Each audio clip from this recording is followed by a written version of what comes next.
How can we have peace in the Middle East when there's none at home? How can we have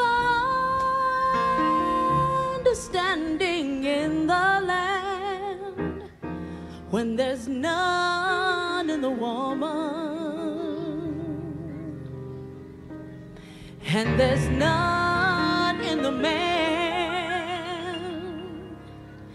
How can we heal the wounds of the world if we cannot heal our own?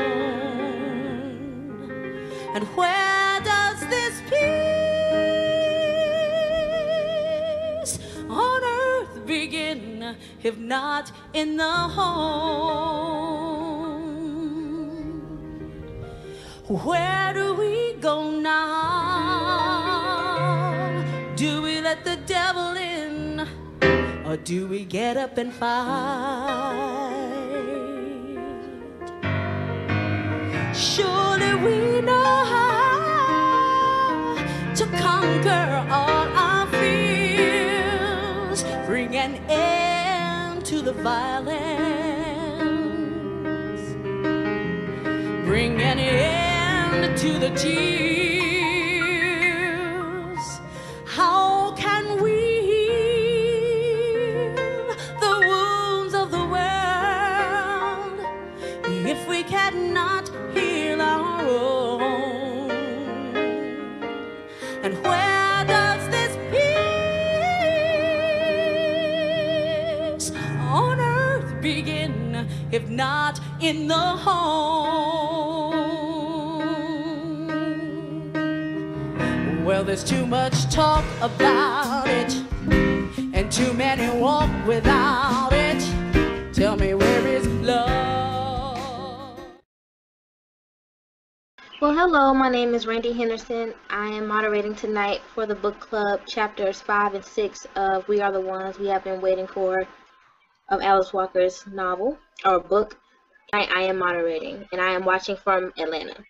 I'm Michelle Odom. I'm here in the Bronx tonight, Bronx, New York. Welcome, Annalise and Paul. My name is Venita Walker, and I am in Hartford, Connecticut, actually Cromwell, Connecticut. Welcome. Welcome. Hello, everyone. This is Labeeb. I'm live here from Long Island, New York. And my name is Georgette Moses, and I'm participating from Columbia, South Carolina, and I'm happy to see all the new faces here tonight. Yes, I'm Annalise. I'm in Atlanta. My name is Paul Chapman, and I am viewing from Atlanta as well. We are reading We Are the Ones We Have Been Waiting For, Chapters 5, Crimes Against Dog, and Chapter 6, This Was Not an Area of Large Plantations. Okay, so the summary of Chapter 5 and 6. Alice Walker's Chapter 5 was a short but sweet chapter. In it, she reflects on her dog, Marley, and reflects on the things she has taught her. For example, we are not ourselves when we are mean, self-forgiveness, love, affection, and companionship, as well as the importance of these things. Chapter 6 is a much longer chapter and digs deep into human nature. In this chapter, she speaks a lot on healing, reflection of history, and overcoming the past in a healthy manner through meditation, education, and practice. Both chapters include some of Alice Walker's deepest reflections and emotions. These chapters were perhaps her most personal.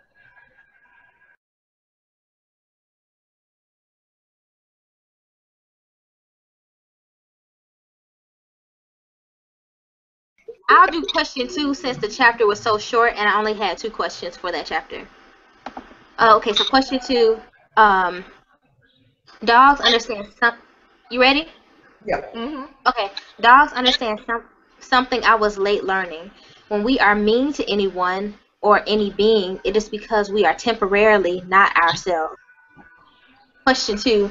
Do you believe this is true for everyone? What about racist, sexist, homophobic, and transphobic people? Also, in what ways is this true for you? How long does it take you to realize you are not yourself? What is the importance of using a reference to animals to explain the act of forgiving and the gift of it?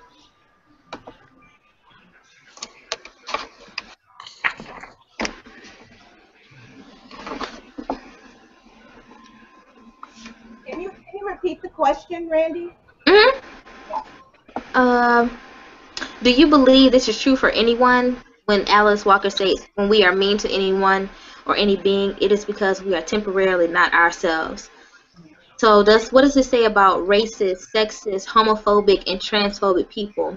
Also, in what ways is this true for you? How long does it take you to realize you are not yourself?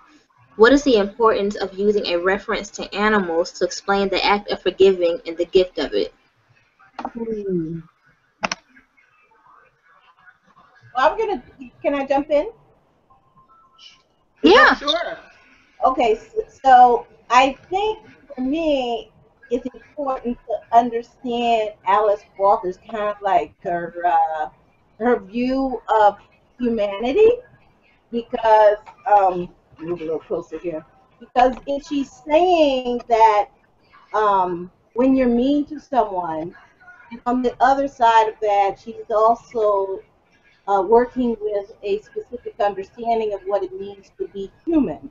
So when she says that we aren't ourselves, meaning we aren't truly acting in a human way, if we are mean to someone, then she's also indicating there that, or implying that to be human is to, for example, to be naturally kind of nice or compassionate to people. Okay, that's an interesting uh, assumption or assertion, however you want to put that, I think, because it's a question that I've been wrestling with, even the many events that have been happening in our world right now. And so, for example, ISIS.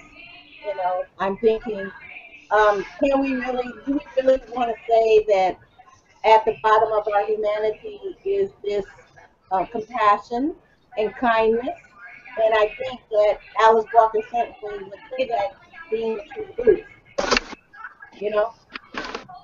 So I think that's important Hmm. to kind of lay out there in terms of understanding that before jumping into the answer of, when do you think you're not yourself? Because again, she's almost arguing that to be unkind to someone or another animal, a non-human animal, for example, is to go against humanity. Right. Yeah, Right. and I think that's an important thing to think about, it's a question I've been pondering a lot these days, given what's happening in our world. You know, are people really at the core good, as in kind, or having the capacity to be uh, compassionate to others? You know. Yeah. So, I mean, I just want to throw that out there because I think that's important to understand the piece of where she's coming from with her writing. Yeah. Yeah. I Got a background noise. that's an interesting question, Annalie. I've pondered that a lot myself. Um, from the Cain and Abel days, man's inhumanity toward man is goes way back. Um, but yet I'm also at an age where I feel like people used to be kinder and gentler, and able to have a level of human compassion that I think we are losing or have lost. Um, and I think the reasons for that are complicated. Um, I'm not even sure. I mean, but Venita and I talk about this all the time. It is as if there is a new animal on the scene, that human beings have, there's an interesting experiment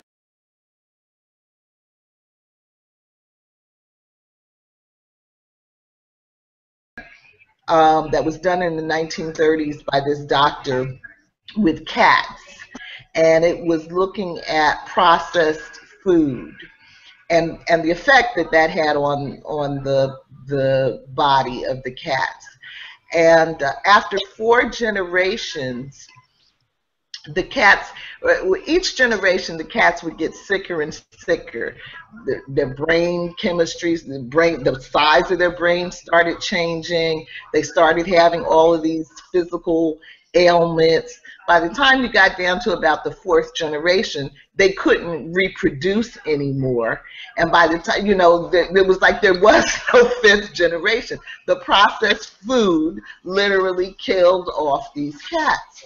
And so, we don't really talk a whole lot about the environmental impact of all the stuff that we're dealing with as human beings, including our food. So I don't know, but I think it's complicated. I think our food, the preponderance of drugs, legal and illegal, a variety of things, the toxicity in the air, a variety of things, I think is literally physiologically changing people into something that, I don't know. That's why I say your question is interesting. Have we de-evolved, to some place that we used to be? Or are we going someplace new, but you don't see a whole lot of what looks like humane behavior going on anymore? It's very frightening. Very. Well, yeah, and that's exactly my point. At one point, I believe that at our core, human beings are good, passionate, kind, all these things. But the more that I see, the more that I, pay attention to the way our world is going, I think that I don't think that you could say, for example, that it's just human beings themselves that are lacking something or not doing something well or being human very well. But I do think that the environment, the society in which we live in, are deeply compromised by greed. They're deeply compromised by the poor governing that we have, like what's happened in Turkey. The gangster, almost gang-like policing of the black body. These are all actions that have come about because of bad human behavior, but also because of the laws, so-called laws that we have to deal with that. And so, Yeah. it's not just. We're not living in that's the word. We're not living in a just society. So again, I think it's very difficult to answer a question like when you're not yourself, and feeling like you're not yourself because you're not being kind to someone else, given our environment and given the fact that we don't live in a just society. We don't live in a world that's just, and not particularly with African people of African descent, and other non-white people as well. Yeah, I mean, I agree, but but I also have to say, of course, the other side of the argument is at what point do we take responsibility for our own behavior? Like Venita called me one day and she said, "How you doing?"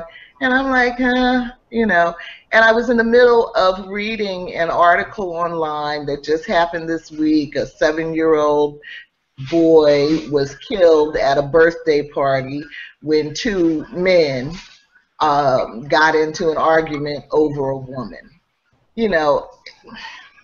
Then a couple of days later, we have the Ray Rice situation going on. A football player, who cold copped his then fiance.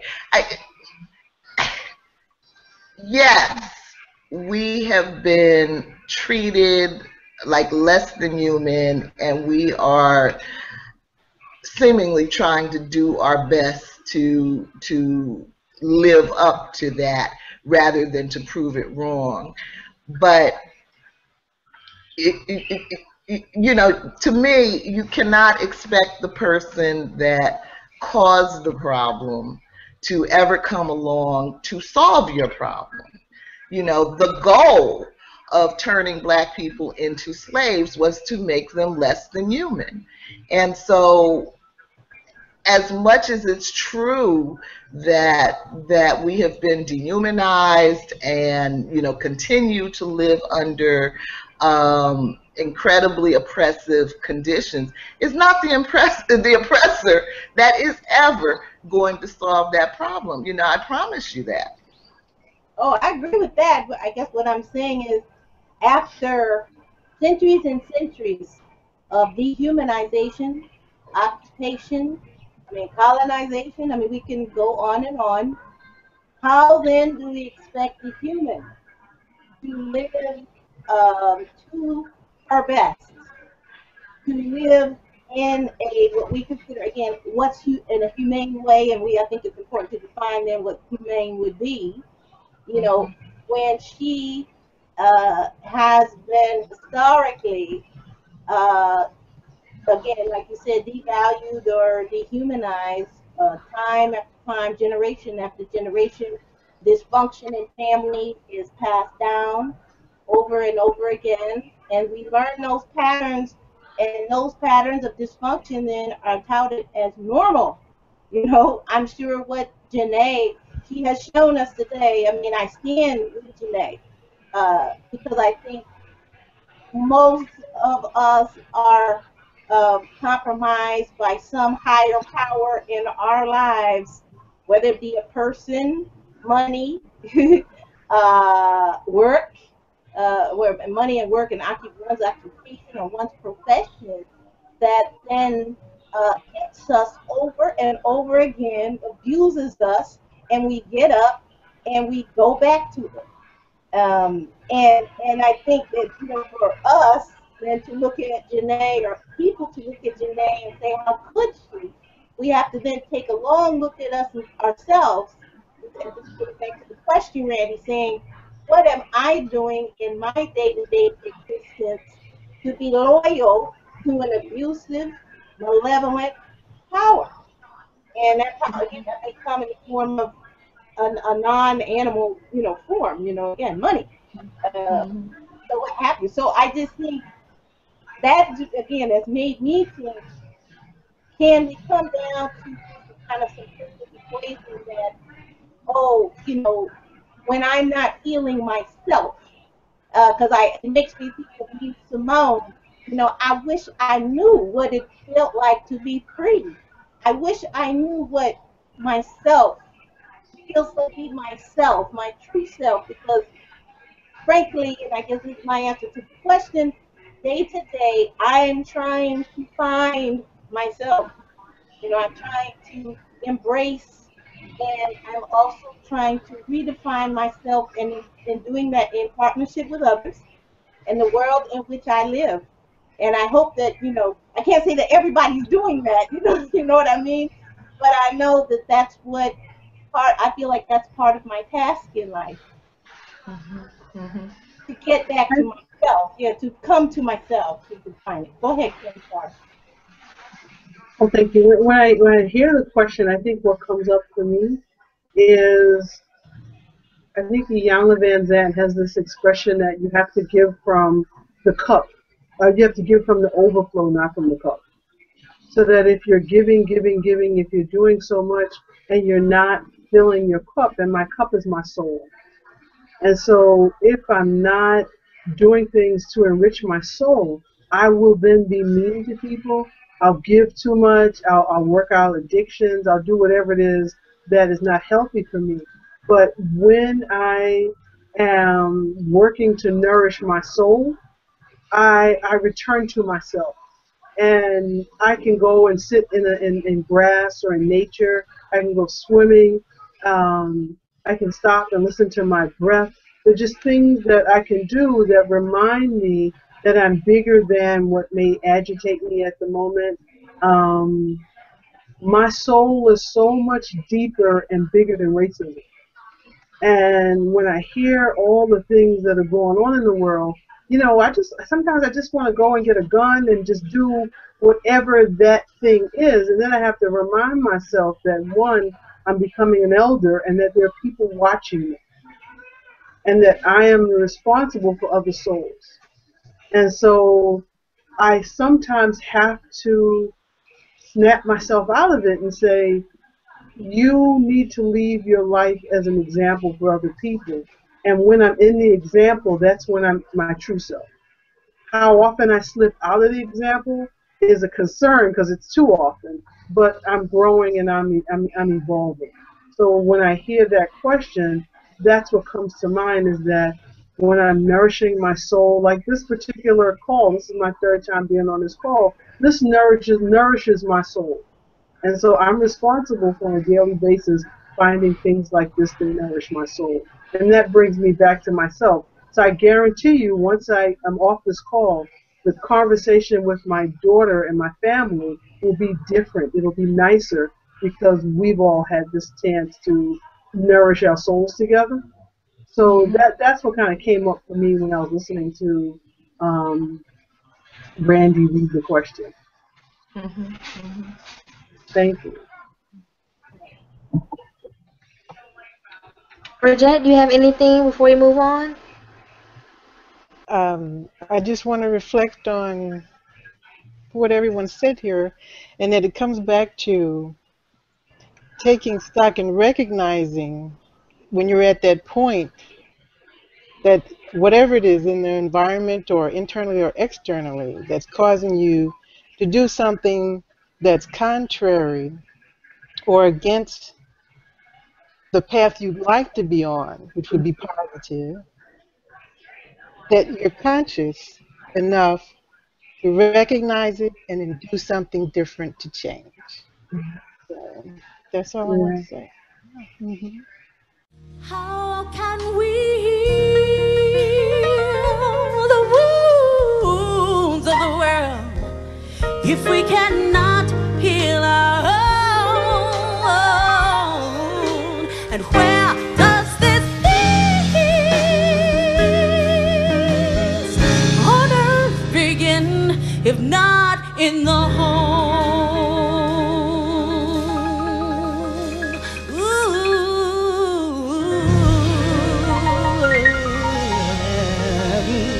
Yeah.